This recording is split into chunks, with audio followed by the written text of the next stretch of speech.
오늘은 세종장로교회와 강단교회로 예배를 드립니다. 이필주 목사님께서는 세종장로교회 예배를 인도하시고 세종장로교회의 전성원 목사님이 오늘 설교 말씀을 해주십니다. 다 같이 시온 찬양대의 송영에 맞춰서 주일 예배를 시작하겠습니다.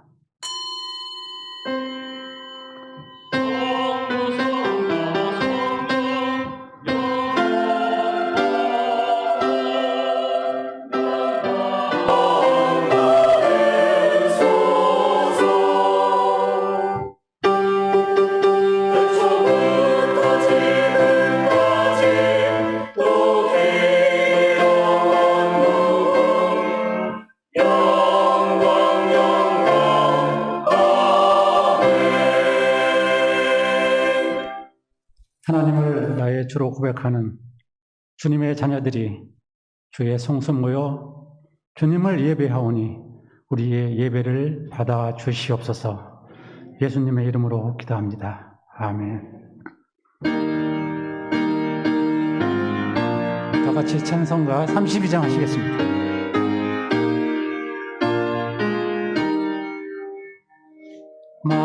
만유의 주제 존귀하신 예수 사람이 되신 하나님 나 사모하여 영원히 섬길 내 영광 되신 주로다.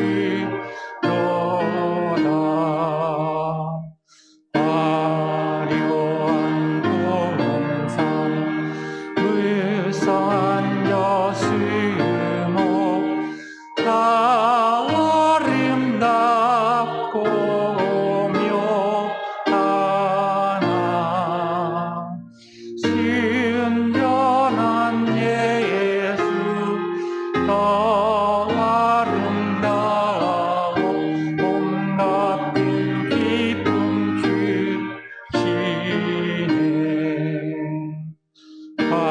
광명한 해와 명랑한 저 달빛 수많은 별빛 빛나나 주 예수 빛은 더 찬란하여 참 비교할 수 없도다.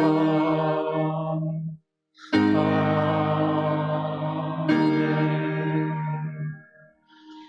성시 기도하시겠습니다. 교동문은 101번입니다.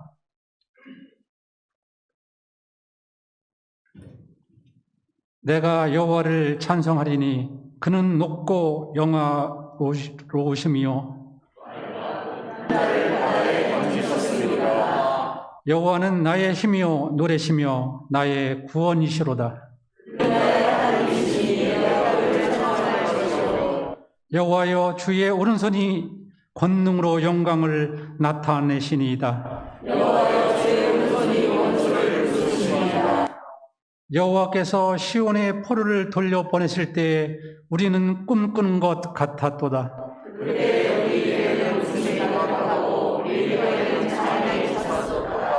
그때 문나라 가운데에서 말하기를 여호와께서 그들을 위하여 큰 일을 행하였다 하였도다.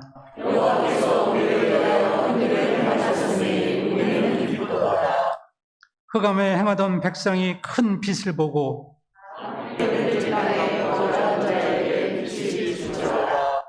주께서 이 나라를 창성하게 하시며 나의 기업 이스라엘이여 복이 있을지어다 하실 것임이라. 아멘. 다 같이 사도신경으로 신앙 고백하시겠습니다. 전능하사 천지를 만드신 하나님 아버지를 내가 믿사오며 그의 아들 우리 주 예수 그리스도를 믿사오니 이는 성령으로 잉태하 동정녀 마리아에게 나시고 본디오 빌라도에게 고난을 받으사 십자가에 못 박혀 죽으시고 장사한 지 사흘 만에 죽은 자 가운데 다시 살아나시며 하늘에 오르사 전능하신 하나님 편에 앉아 계시다가 도리어서 산 자와 죽은 자를 심판하러 오시리라. 성령을 믿사오며 거룩한 공예와 성도가 서로 교통하는 것과 사회 주는 것과 몸이 다시 사는 것과 영원히 사는 것을 믿사옵나이다. 아멘. 다 같이 찬송가 264장 하시겠습니다.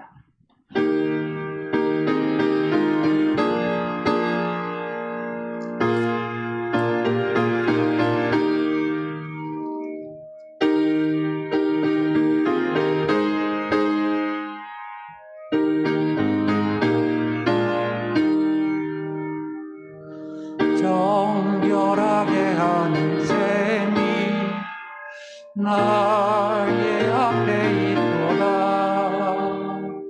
성령께서 권고하신 제스시라 하시네. 찬양하리 찬양하리 죽임당한 어린 양 주께 영광 돌리더라. 우리 죄를 씻어주셨네. 나의 가는 길이 좁고 내 뜻대로 안 대로 모든 욕심 다 버리고 주만 따라가겠네. 찬양하리 찬양하리 죽임당한 어린 양 주께 영광 돌리거라. 우리 죄를 씻어주셨네. 나의 마음 제단 위에 불길같이 타올라 영원토록 찬양하며 주께 영광 돌리네. 찬양하리 찬양하리 죽임당한 어린 양 주께 영광 돌리거라. 우리 죄를 씻어주셨네. 한량없는 주의 은혜 나를 영접하셨네. 내가 지은 모든 죄와 허물 용서하셨네. 찬양하리 찬양하리 죽임당한 어린 양 주께 영광 돌리거라. 우리 죄를 씻어주셨네. 성부 하나님께 영광 성자 예수께 영광 성령님께 또한 영광 모두 돌려드리세. 찬양하리 찬양하리 죽임당한 어린 양 주께 영광 돌리거라. 우리 죄를 씻어주셨네.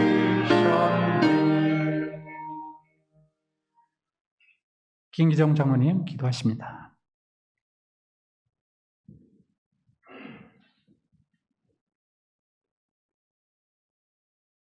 거룩하시고 전능하신 하나님 아버지, 세상 모든 만물을 창조하시고 저희들을 항상 지켜 보호해 주시며 저희들의 죄를 용서하시고 구원하여 주시는 하나님의 은혜에 감사와 영광을 올려드립니다. 하나님의 은혜 가운데 2022년 올해가 시작된 지 벌써 반년의 시간이 흘러 여름이 시작되는 6월 셋째 주 거룩한 주일을 허락하셔서 주님의 성전에 나와 예배 드릴 수 있게 하여 주심에 감사드립니다. 지난 한 주간도 저희들 구별된 하나님의 자녀로서 의를 행하지 못했으며 죄를 알면서도 죄를 버리지 못했음을 고백합니다. 하나님의 뜻이 아닌 줄 알면서 지은 죄들을 오늘 이 시간 하나님 앞에 내려놓고 회개하오니 저희들의 마음을 정결케 하시고 새롭게 거듭나는 시간 되게 하여 주시옵소서. 교회의 주인이 되신 하나님 아버지, 긴 시간 동안 이어지고 있는 코로나로 인하여 저희 교회가 힘든 시간을 보내고 있지만 주님의 몸된 저희 교회가 항상 신령한 은혜가 흘러넘치는 제단이 되게 하여 주시옵소서. 교회를 찾는 심령마다 주님이 내려주시는 은혜로 인하여 세상에서 지치고 상한 영혼들이 위로받고 감사와 찬양이 넘치는 교회가 되게 하여 주시옵소서. 인류의 모든 역사를 주관하시는 하나님 아버지, 호국 보훈의 달을 맞아 나라를 지키기 위하여 목숨을 바친 선열들을 기억하게 하시고 이 시간도 국방의 의무를 감당하기 위해 복무 중인 장병들이 국방의 의무를 감당하는 동안 그들의 삶이 하나님 안에서 복되게 하여 주시옵소서. 특별히 사는교회 출신 장병들 최상윤, 김지훈, 이성관 청년을 안전하게 보호해 주시고 지난주에 입대한 이충렬 청년이 새로운 환경에 빠르게 적응할 수 있도록 지켜주시옵소서. 여전히 계속되는 러시아 우크라이나 전쟁이 하루빨리 끝나게 하시고 분쟁과 갈등이 있는 곳에 평화를 주시어 온 땅이 하나님의 통치하심으로 온전하게 하여 주시옵소서. 이 나라와 이 민족을 사랑하시는 하나님 아버지, 새로운 정부가 들어섰고 지방선거에서 각 지자체를 이끌어갈 새로운 정치인들이 선출되었습니다. 선거를 통해 선출된 정치인들이 하나님을 경외하고 겸손한 마음가짐으로 국민들에게 한 약속을 지키는 지혜로운 지도자들이 되게 하여 주시옵소서. 선거 기간 동안 서로 나누어져 있던 국민들의 마음과 생각을 하나가 되게 하시고 국민들을 섬기는 마음으로 정치를 하게 하셔서 계층과 세대와 지역을 모두 포용하여 오직 하나님만을 경외하여 공정하고 정의로운 사회가 세워지게 하여 주시옵소서. 저희들에게 생명과 축복을 주시는 하나님 아버지, 오늘은 특별히 강단 교류로 주의를 섬기게 되었습니다. 사는교회와 세종장로교회 두 교회 간 강단 교류를 통하여 하나님 안에서 모든 믿음의 자녀들이 하나임을 기억하게 하시고 두 교회 모두 믿음이 성장할 수 있도록 역사하여 주시옵소서. 이번 행사를 기도로 준비하시고 먼 길을 오고 가는 시간과 예배드리는 모든 시간 동안 사는교회 이필준 목사님과 세종장로교회 전성환 목사님 두 분 목사님을 지켜주시고 함께하여 주시고 축복하여 주시옵소서. 오늘 하나님의 섭리에 따라 단위에 서신 세종장로교회 전성환 목사님 귀한 생명과 축복의 말씀을 증거하실 때 성령님께서 함께하셔서 오직 살아계신 하나님의 말씀으로 인하여 말씀을 듣는 저희들 모두의 심령이 변화되고 치유되는 놀라운 은혜와 영광만이 나타나는 귀한 시간 되게 하여 주시옵소서. 여름철 더위가 시작되고 있고 코로나 상황도 완전히 마무리되지 않고 있는 어려운 시절을 보내고 있습니다. 사는교회 연로하신 성도님으로부터 주일학교 어린이들까지 모든 성도들의 건강을 지켜주시고 날마다 하나님의 은혜가 충만하게 하시어 몸이 약한 자에게 힘을 주시고 병으로 고통 중에 있는 자에게 치료하여 주시며 학생들과 청년들에게 지혜를 주셔서 각자의 자리에서 항상 밝은 빛을 내며 하나님의 사랑을 전할 수 있게 하여 주시옵소서. 주일학교 교사, 차량과 주방 봉사, 반주와 방송실, 교회의 시설과 회계 관리, 그리고 보이지 않는 곳에서 예배를 위해 묵묵히 수고하고 봉사하는 성도들에게 크신 축복과 위로를 내려 주시옵소서. 정성을 다해 준비한 시온 찬양대의 찬양으로 이곳이 하나님의 영광으로 가득하게 하시고 찬양을 듣는 모든 성도들이 찬양대와 함께 하나님을 찬양하도록 이끌어 주시옵소서. 예배의 모든 순간을 하나님께 맡기오며 거룩하신 예수님의 이름으로 기도드립니다. 아멘.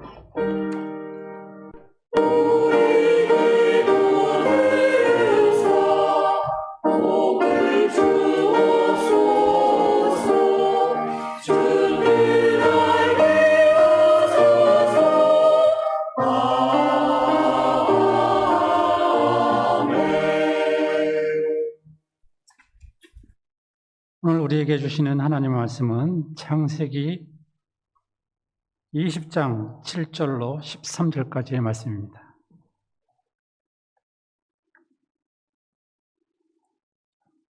봉독해 드리겠습니다.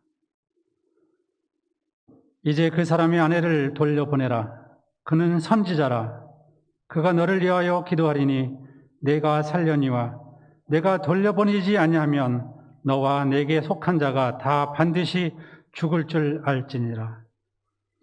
아비멜렉이 그날 아침에 일찍 일어나 모든 종들을 불러 그 모든 일을 말하여 들려주니 그들이 심히 두려워하였더라. 아비멜렉이 아브라함을 불러서 그에게 이르되 네가 어찌하여 우리에게 이렇게 하느냐? 내가 무슨 죄를 네게 범하였기에 네가 나와 내 나라가 큰 죄에 빠질 뻔하게 하였느냐? 내가 합당하지 아니한 일을 네게 행하였도다 하고 아비멜렉이 또 아브라함에게 이르되 내가 무슨 뜻으로 이렇게 하였느냐? 아브라함이 이르되 이곳에서는 하나님을 두려워함이 없음이 내 아내로 말미암아 사람들이 나를 죽일까 생각하였으며 또 그는 정말로 나의 이복 누이로서 내 아내가 되었음이니라. 하나님이 나를 내 아버지의 집을 떠나 두루 다니게 하실 때에 내가 아내에게 말하기를 이후로 우리의 가는 곳마다 그대는 나를 그대의 오랍이라 하라. 이것이 그대가 내게 베풀 은혜라 하였었노라. 아멘. 시온 찬양대에 찬양이 있겠습니다.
세종장로교회를 담임하시는 전성환 목사님 나오셔서 주님은 우리를 어떻게 부르실까요? 라는 제목으로 말씀 증거하시겠습니다.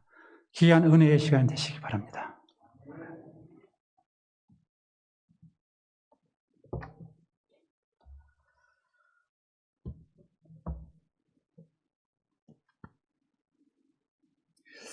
이렇게 강단 교류를 허락해 주신 우리 산원교회 성도님들, 당회원님들, 그리고 이필주 목사님께 감사드립니다. 오늘 예배드리시는 모든 분들에게 예수 그리스도의 은혜와 평강이 함께하기를 빕니다. 우리는 하나님을 공통되게 부르는 호칭이 있습니다. 구세주, 아버지, 여호와 등등입니다. 이런 표현 말고도 각자 나름대로 하나님을 표현하는 단어들이 있습니다. 하나님을 체험한 개개인의 경험에 의지하여 하나님을 부릅니다. 치유를 경험했을 때에는 치유하시는 하나님, 삶의 담을 맞는데 그 담을 허무시는 하나님을 체험하셨을 때는 형통의 하나님이라고 부릅니다. 오늘 우리 모두가 이 자리에서 하나님을 아버지라고 부르며 한 목소리로 예배 드리지만 실상 우리 개개인의 하나님의 고백은 다 다릅니다. 이렇듯 반대로 이런 생각 혹시 보셨는지요? 하나님께서 우리를, 내 개인을 어떻게 부르실까? 하나님은 내 자신을 어떻게 부르고 계실까요? 우리 기독인은 모르긴 몰라도 물가에서 노는 아이를 발견한 어머님의 안타까운 그 마음으로 우리를 부르지 않을까? 이런 생각들을 참 많이 합니다. 우리의 죄에, 삶의 무게에 우리는 허덕이는 우리를 보시는 하나님이 안타까워 부르시는 아들아, 딸아, 내게로 오라. 이렇게 우리를 부르신다라는 생각을 많이 합니다. 그런데 과연 하나님은 우리를 물가에 내놓은 아이를 부르는 어머님의 안타까움으로만 부르겠습니까? 역으로 7, 80년의 인생을 사는 우리인데 나이가 들면서도 여전히 우리는 하나님 앞에 7살, 8살짜리 아이 그렇게 사라지기를 원하십니까? 우리는 그저 죄와 허물로 뒤덤벅된 인생을 살기에 예수 그리스도의 십자가 보혈만을 간절히 갈급하는 그런 나약한 존재로만 살아가는 것이 맞는 것일까요? 오늘 본문은 아브라함이 사라를 누이라 속이는 내용입니다. 아비멜렉은 이 아브라함의 말을 듣고 사라를 데려갑니다. 그날 밤 하나님이 아비멜렉에게 나타나 사라를 다시 돌려보내라고 명령합니다. 아비멜렉에게 하나님이 말씀하시는 중에 아브라함을 이렇게 소개합니다. 오늘 제 설교 중에는 죄송하지만 본문을 좀 피고 같이 찾아봤으면 고맙겠습니다. 7절입니다. 7절. 이제 그 사람의 아내를 돌려보내라. 그는 선지자. 우리가 잘 알고 있는 이사야, 에레미야, 호세야, 요나와 같은 사람을 통칭하는 예언자와 같은 단어입니다. 히브리어로 나비입니다. 나비. 에레미야도 나비라 소개하고 오늘 아브라함도 나비라 소개합니다. 한국 개신교는 성경이 말하고 있는 이 나비, 예언자 혹은 선지자로 번역되는 이 나비를 참 많이 잘못 가르치고 이해하고 있습니다. 성경에서 예언자, 예언 이런 단어가 나오면 우리는 암묵적으로 미래를 잘 점치는 사람이라고 생각합니다. 한국 무속적인 기능으로 예언자라는 단어를 해석합니다. 차이가 있다라면 무당은 잡신에 의지하여 우리는 하나님의 영에 이끌려 미래를 점치는 자, 이 정도의 차이가 있을 뿐입니다. 성경이 말하는 나비, 예언자 혹은 선지자로 번역된 이 단어는 미래를 내다보는 자, 점치는 자라는 뜻이 아닙니다. 대언하다, 대신 말씀을 전하는 자, 이런 뜻입니다.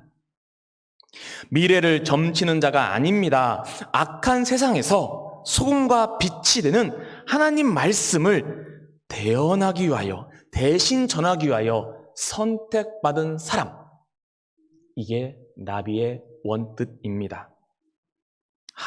하나님은 아브라함을 하나님 말씀을 대신 전하는 자로 지금 소개하고 있습니다.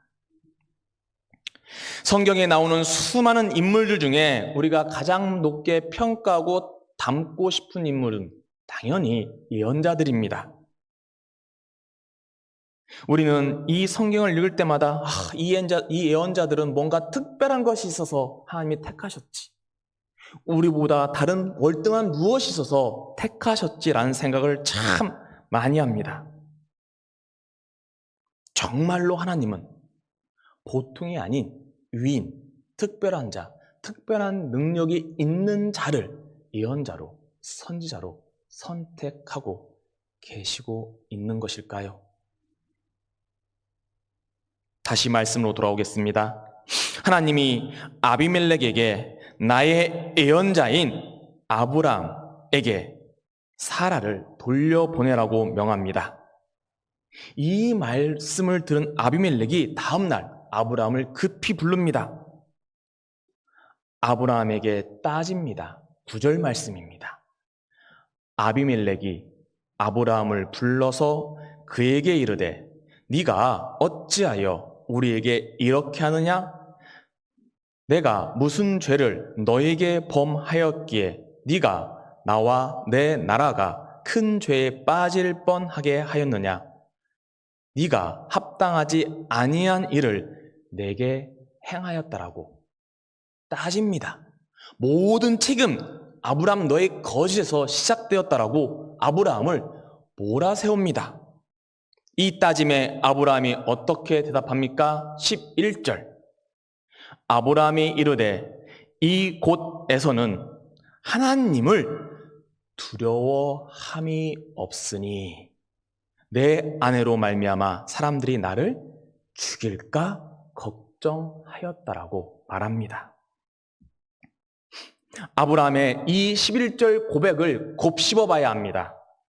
실은 아브라함은 창세기 12장에서도 사라를 누이라고 속였습니다. 12장 13절 아브라함이 사라에게 이런 제안을 합니다.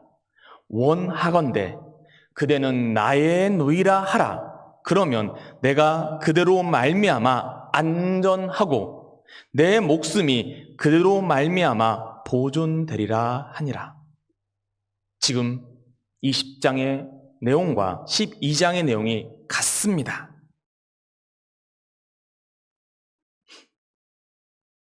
상상을 해보시기 바랍니다. 내가 아브라함이라는 상상. 아브라함인 내가 사랑하는 나의 아내가 이쁘다는 이유 하나만으로 나뿐만 아니라 내 가족 전체가 죽는 상황에 처해 있습니다.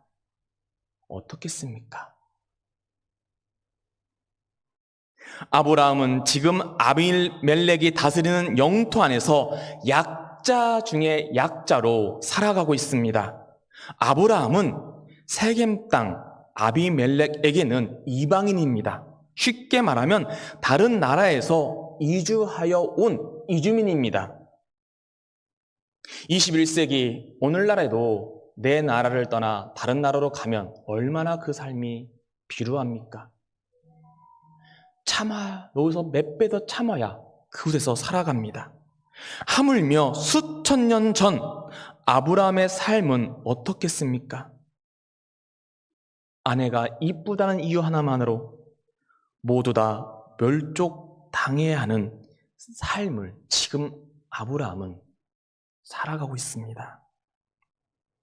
약자 중에 약자로 정녕 하나님이 도와주지 않으면 꺼져버리는 불처럼 그의 삶은 이어지고 있습니다. 창세기 곳곳에 보면 아브라함에게 하나님이 물질의 복을 더하였다라는 이 본문을 보면서 우리는 아브라함이 이방 땅에서도 잘 살았다라는 생각을 합니다. 그러나 창세기 전체 아브라함 이야기 12장부터 천천히 읽어나가면 절대 그렇지 않습니다. 12장, 20장 아브라함이 아내를 누이라 속인 사건에 우리는 쉽게 어떻게 남편이 아내를 누이라 속여라고 탓하지만 우리가 발견해야 할 한 가지 사실은 누이라고 속일 수밖에 없는 흉폭한 폭력에 노출된 아브라함의 삶입니다. 하룻밤에 모든 것을 빼앗기는 인생, 가나안 족속들이 언제나 마음만 먹으면 없는 죄도 만들어 모든 것을 앗아가는 그런 여정을 아브라함은 살아가고 있습니다. 20장 13절 다시 한번 아브라함의 이야기를 들어보십시오. 하나님이 나를 내 아버지의 집을 떠나 두루 다니게 하실 때 내가 아내에게 말하기를 이후로 우리의 가는 곳마다 그대는 나를 그대의 오라비라 하라. 이것이 그대가 내게 베풀 은혜라 라고 말합니다. 무슨 말입니까? 성경에는 12장, 20장 두 번밖에 기록되어 있지 않습니다. 속인 사건을. 그런데 13절을 보십시오. 이런 일들이 아브라함에게 하나님이 약속한 가나안 땅에서 비일비재 일어나고 있음을 들려주고 있습니다. 아브라함은 약자 중에 약자입니다. 정령 땅 바닥에 사는 인생입니다.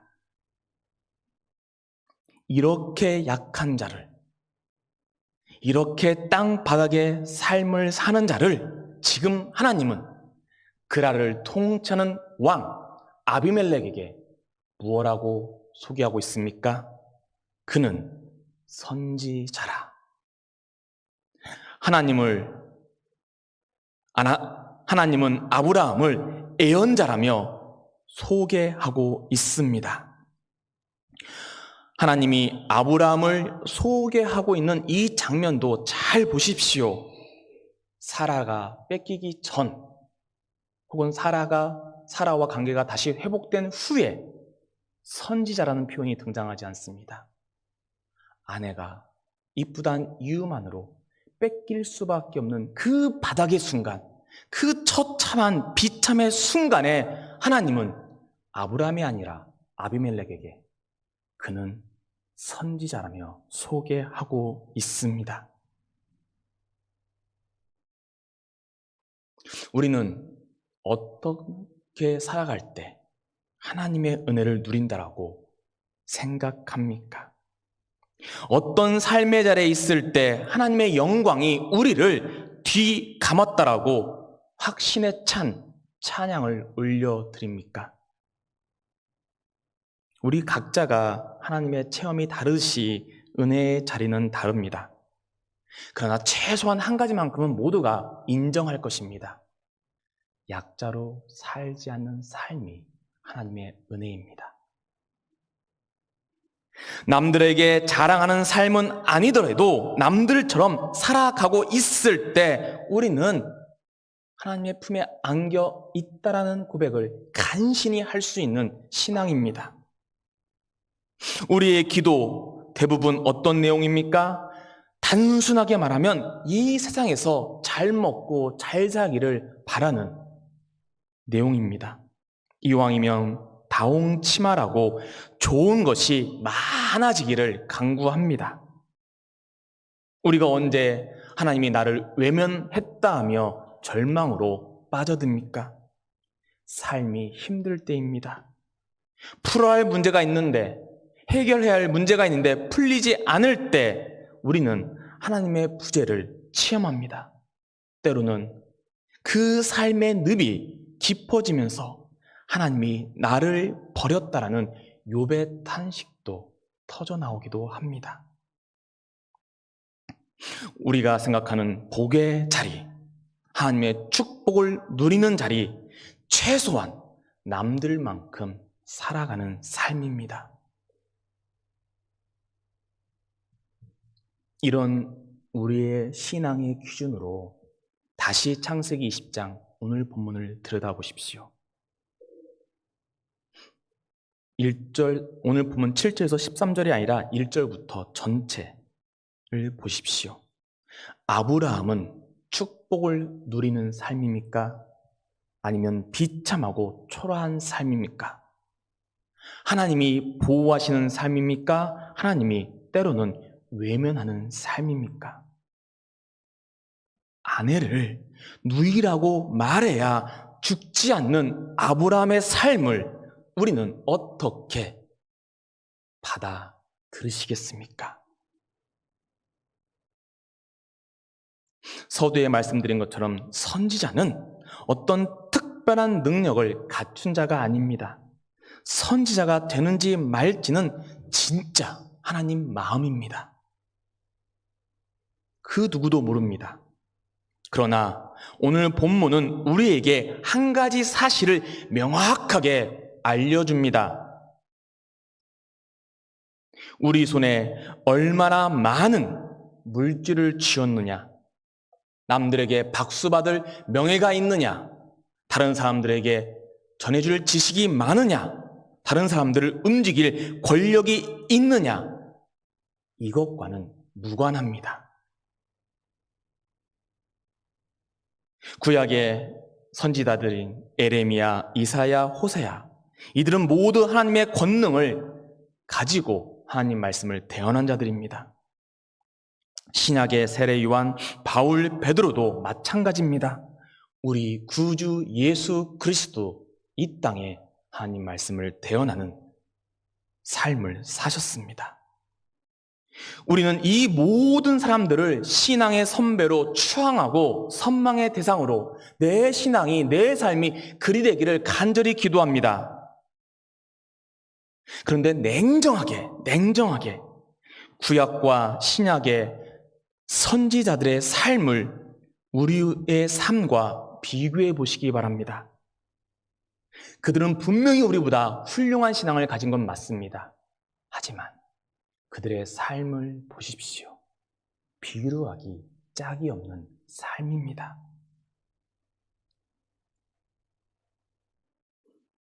아브라함을 선지자로 부르는 오늘 말씀은 우리 신앙에 큰 울림을 줍니다. 하나님은 우리를 선지자로 불렀다라고, 내 이름 앞에 선지자라는 단어를 써도 문제가 없다라고 말씀하고 계십니다. 수학 공식에는 모순이 존재하지 않습니다. 1 더하기 1은 2입니다. 여기서도 2고, 호주에 가서도 2고, 우주 밖에서도 2입니다. 하지만 신앙과 삶은 다릅니다. 신앙과 삶은 모순과 아이러니와 역설로 가득 차 있습니다. 다 경험해 보시지 않으셨습니까? 선을 행하는데 그 선이 나에게 악으로 돌아옵니다. 분명 악한 자인데 그 악한 자가 더 잘 살고 다른 사람들에게 존경의 대상을 받는 일들이 이 땅에 얼마나 비일비재합니까? 한 번쯤 나는 정말 열심히 살았는데 왜 내 삶에 이런 힘듦이 생겼냐며 한탄한 적이 다들 있지 않으십니까? 이게 우리가 사는 삶의 진실입니다. 그렇다면 죄인인 우리를 물가에 내놓은 아이를 부르는 어머니의 안타까움으로 우리를 부르시는 동시에 이 땅에 나의 말을 대언하라고 선지자로 하나님은 우리를 부르신다라고 충분히 말씀드릴 수 있습니다. 내 이름 앞에 선지자라는 단어 하나를 넣어 놓으시고 그 명사 2개를 바라보며 고개를 끄덕여서도 아무런 문제가 없습니다. 오늘 본문은 우리에게 확실하게 가르쳐 줍니다. 하나님은 우리를 선지자로 부르셨습니다. 약자 중에 약자로 사는 우리, 여전히 세상 발결에 치이고 밟히고 사는 우리인데 예수 이름으로 우리는 선지자가 되어 이 땅을 살아가고 있다라는 말씀입니다. 다시 7절로 돌아가 보겠습니다. 아브라함을 선지자라 소개하며 하나님이 말씀을 잇습니다. 그 다음 말씀, 그가 너를 위하여 기도하리니. 왜 제가 여러분들에게, 우리 모두가 선지자라고 당당하게 말씀드리는 이유가 이 구절입니다. 우리 모두는 기도하는 자입니다. 하나님의 선지자로 선택받은 자는 나와 너를 위하여 기도하며 살아가는 삶입니다. 선지자라고 부름받은 아브라함의 기도가 어떤 일을 일으킵니까? 2장 17절 이렇게 기록합니다. 아브라함이 하나님께 기도하매 하나님이 아비멜렉과 그의 아내와 여종을 치료하사 출산하게 하셨나니. 아브라함의 기도로 아비멜렉 그 세겜상에 막혔던 태가 열리고 새 생명들이 태어나기 시작했다라는 말씀입니다. 이 17절을 문자 그대로 출산했다라는 의미로만 읽지 않아도 됩니다. 출산하게 하셨느니를 이렇게 해석해도 괜찮습니다.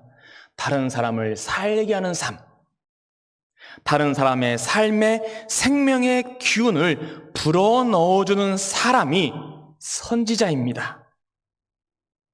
하나님의 말씀을 대신 전하는 삶, 예수 십자가의 보혈을 이 땅에 흘러보내는 기독인 우리의 삶이 바로 선지자입니다.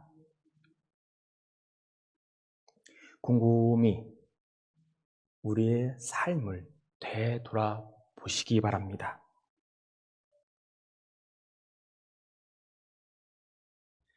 사람의 생명을 사람이 사람답게 삶의 살맛을 느끼는 그 삶의 자리가 어떤 자리였습니까?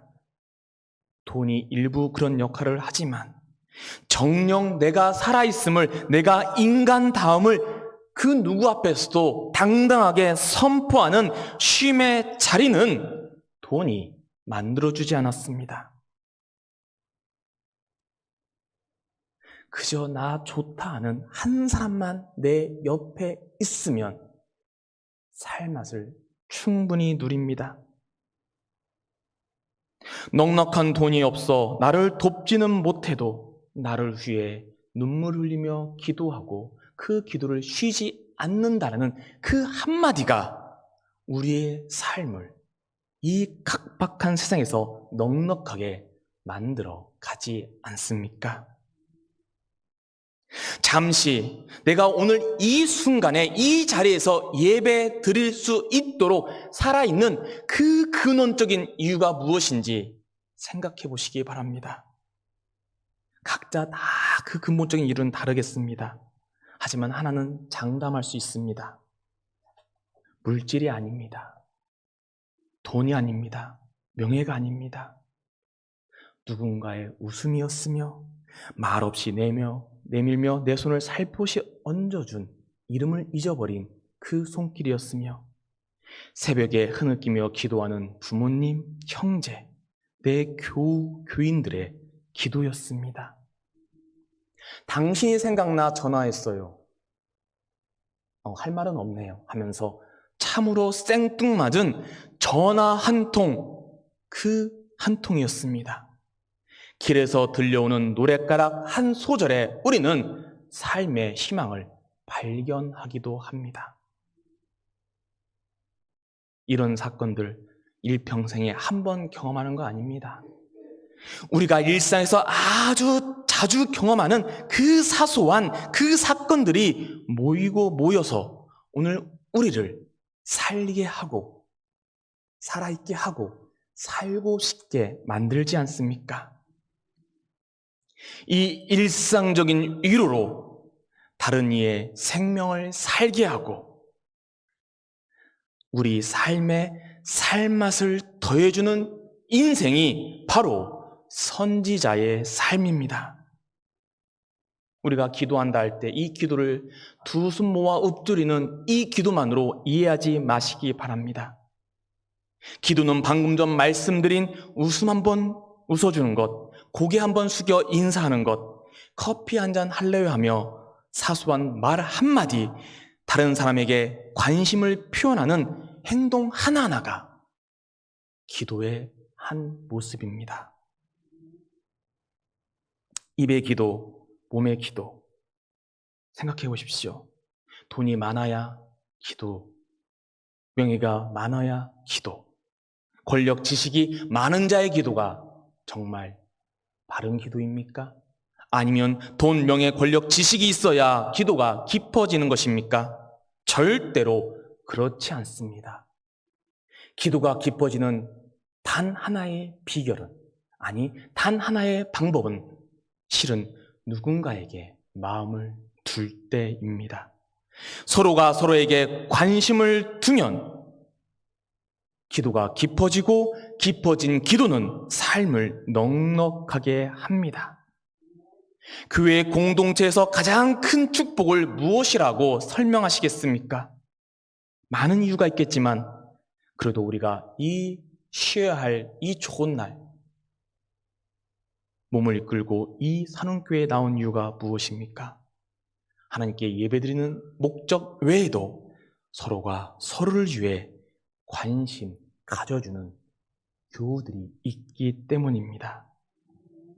산원교회가 정말 복된 교회가 되는 비결을 무엇이라고 생각하십니까? 서로가 서로를 위해 기도해주고 서로에게 따뜻한 말과 미소와 수줍은 손을 내밀고 커피 한 잔으로 응원하는 교제가 깊어진다라면 이 산원교회는 성남시의 선지자 공동체가 되고도 남을 것입니다. 아내를 누이라 말할 수밖에 없는 약자 중에 약자의 삶을 산 아브라함을 하나님은 선지자라고 부르십니다. 우리가 믿는 하나님은 아브라함의 하나님입니다. 당연히 우리도 하나님이 선지자라고 지금 부르시고 계십니다. 남들보다 가진 것이 많냐 적냐, 세상에 알려줄 능력이나 권세가 있냐 없냐는 전혀 선지자로 부름받는데 필요 없습니다. 우리에게 중요한 진실은 하나님이 우리를 이유는 모르겠으나 선지자라고 불렀다라는 오늘의 말씀을 믿는 이 믿음 하나면 넉넉합니다. 선지자로 불린 우리의 기도로 생명을 잉태하고 사람을 사람답게 살도록 만드는 권세가 우리는 있다라는 말씀입니다. 주님은 우리를 선지자라고 이 세상 사람들에게 소개하고 있습니다. 하나님은 우리를 선지자라고 지금 이 순간에 끊임없이 부르시고 계십니다. 이제 우리가 응답할 차례입니다.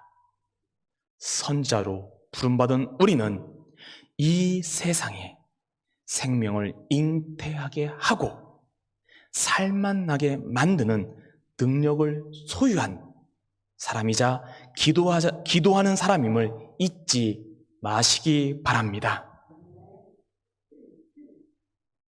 부디 바라옵기는 하나님이 우리를 선지자로 불렀으니 하나님의 대언자로 사는 우리의 삶의 여정 가운데 내 발의 걸음걸음마다마다에 사람을 사람답게 살도록 만드는 기도가 깊어지기를 예수님의 이름으로 축원합니다. 하나님, 왜 우리를 선지자로 불렀는지 그 이유는 묻지 않겠습니다. 하나님이 아마도 물을 때마다 찡긋 웃으며 우리에게 그 사랑스러운 미소만을 띄우실 것 같습니다. 하지만 한 가지는 확실합니다. 여전히 우리의 삶은 죄와 허물과 예수 그리스도를 등지는 삶이나 그 삶의 순간순간에 우리에게 선지자로 살아가라. 하나님은 우리를 부르십니다. 성령 하나님이 우리에게 그런 선지자로 살 수 있도록 충만함으로 우리의 삶을 채워주십니다.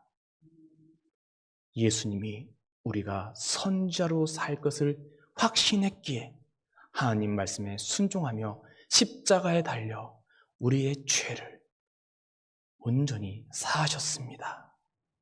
주님, 이제 우리가 선지자로 살아갈 수 있도록 인도하여 주옵소서. 우리의 삶의 자리에서 예수 그리스도를 닮은 미소와 성령 하나님을 닮은 위로와 창조 하나님을 닮은 생명을 잉태하는 사건들을 일으키는 우리로 살아갈 수 있도록 축복하여 주옵소서. 그리 살게 하신 예수님의 이름으로 기도하옵나이다. 아멘.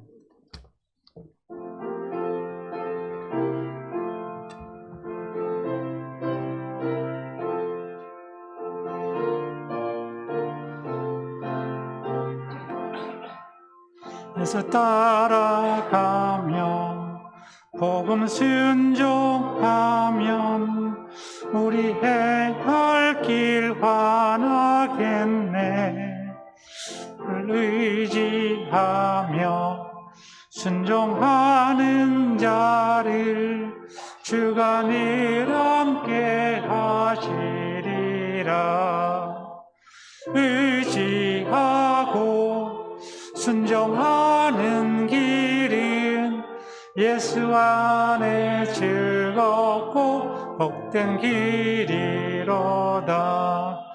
해를 당하거나 우리 고생할 때 주가 위로해 주시겠네.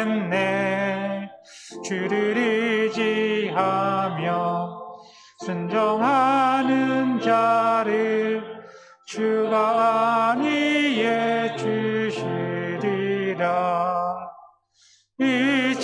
의지하고 순종하는 길은 예수 안에 즐겁고 복된 길이로다. 남의 짐을 지고 슬픔 위로하면 주가 상급을 주시겠네.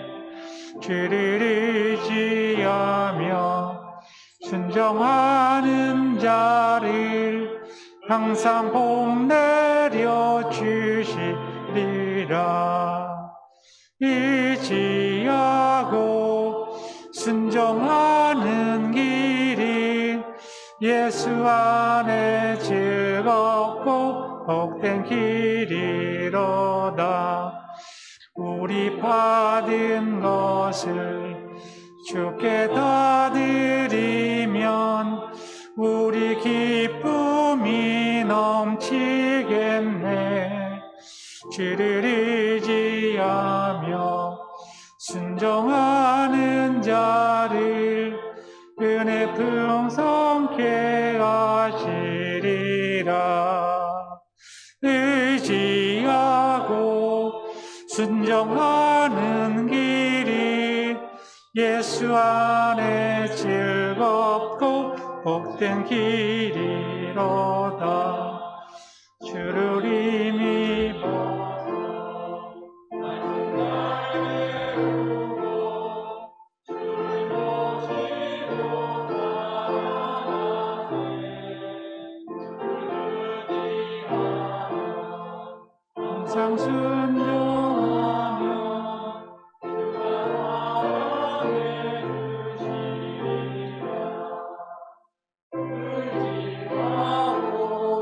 순종하는 길은 예수 안에 즐겁고 복된 길이로다.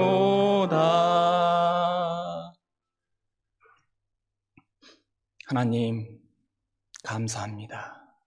저희가 무엇이건대 이 거룩한 날 감히 죄로 물든 저희가 어찌 하나님의 피로 예수 그리스도의 십자가의 보혈의 피로 세워진 이 거룩한 몸된 교회에 나아올 수 있겠습니까?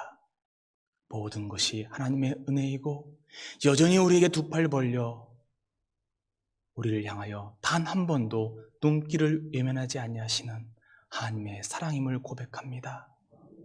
하나님, 그 하나님의 사랑에 우리가 이끌려 이 자리에 나왔습니다. 나올 때 그냥 나오지 아니하고 주님 앞에 예물을 드립니다.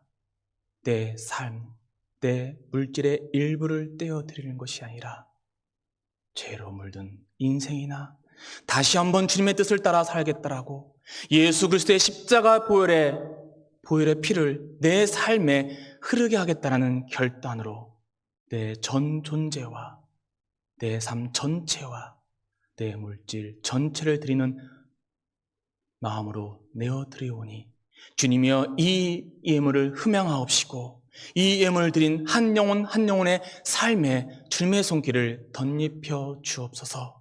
하나님, 이 예물에는 수많은 기도가 있습니다. 주님, 그 모든 기도가 주님의 때 주님의 방식으로 이루어 주사 정녕 나의 손길은 늘 나를 춤추게 하시는 하나님의 장단에 맞춰 살아가고 있다라는 흥겨운 노랫자락이 멈춰지지 않도록 인도하시고 이끌어 주옵소서. 하나님, 이 예물에는 감사의 기도도 있지만 슬픔과 괴로움과 아픔을 토로하는 눈물의 기도도 있습니다. 하나님이시여, 그 눈물 젖은 자들의 삶을 기억하시고 그들의 삶을 축복하시고 약자 중에 약자를 돌보시는 아브라함의 하나님이 우리의 하나님이 되어 그 삶에 은혜를 넘치게 하시고 웃는 날에 되게 하시고 그 아픔마저도 하나님의 살아계심을 선포하는 치유의 자리로 나아갈 수 있도록 인도하시고 이끌어 주옵소서. 하나님, 이제 한 주로 나아갑니다. 그냥 나아가는 것이 아니라 선지자로 부름받은 오늘 말씀에 의지하여 나아가니 이 한 주간 우리의 삶의 자리, 우리의 삶의 걸음걸이, 우리의 일상에서 은혜가 넘치게 하시고 축복이 넘치게 하여 주옵소서. 하나님, 이 예물을 드리기 위하여 수고하는 그 손길 얼마나 지치고 힘들 것입니까? 그 돈을 벌기 위하여 수고하는 그 순간에는 몸의 피로뿐만 아니라 영육이 무너지는 절망감을 맛볼 때도 있습니다. 그런 한 분 한 분에게 하나님 찾아가셔서 너의 수고와 고생과 너의 그 낙담이 결코 헛되지 아니하며 너의 삶의 죄의 값이 아니라 너는 잘 모르나 나 너를 통하여 나의 길이 이 땅에서 퍼져가는 하나님 나라 일꾼이라는 희망으로 채워주시옵소서. 그렇게 우리를 사랑하시고 돌보시고 인도하시고 복의 길로 인도하시는 예수님의 이름으로 기도하옵나이다. 아멘.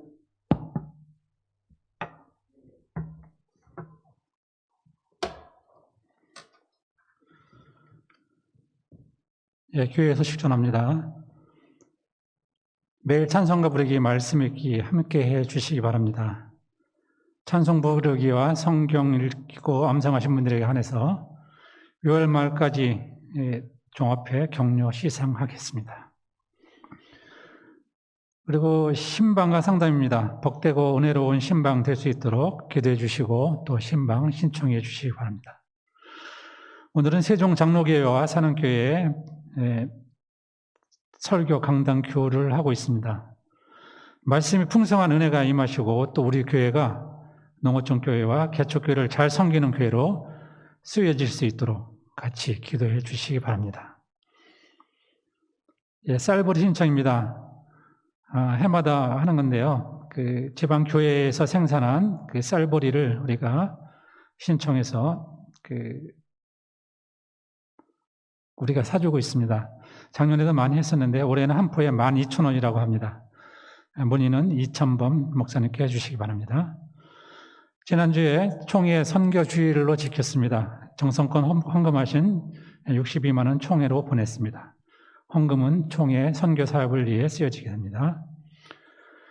총회에서 온 내용인데요. 화해와 평화 교회 건축을 위한 건축 헌금을 1인 1만 원 이상 하고 있습니다. 참여해 주시기 바랍니다.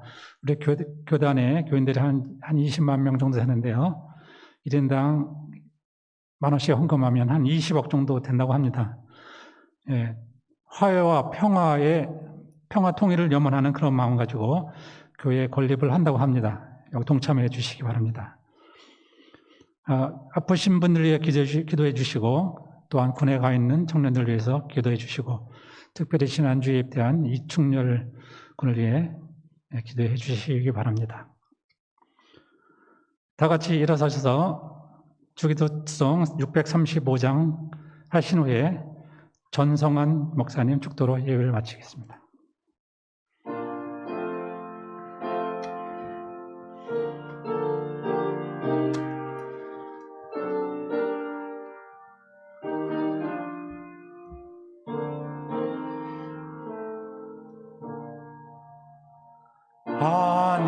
하늘에 계신 아버지 이름 거룩하사 주님 나라 임하시고 뜻이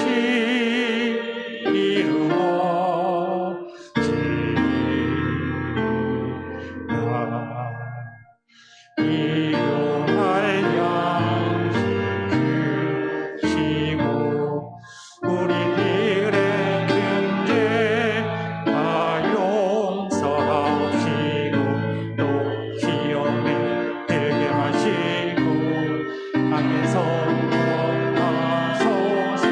대개 주의 나라 주의 권세 주의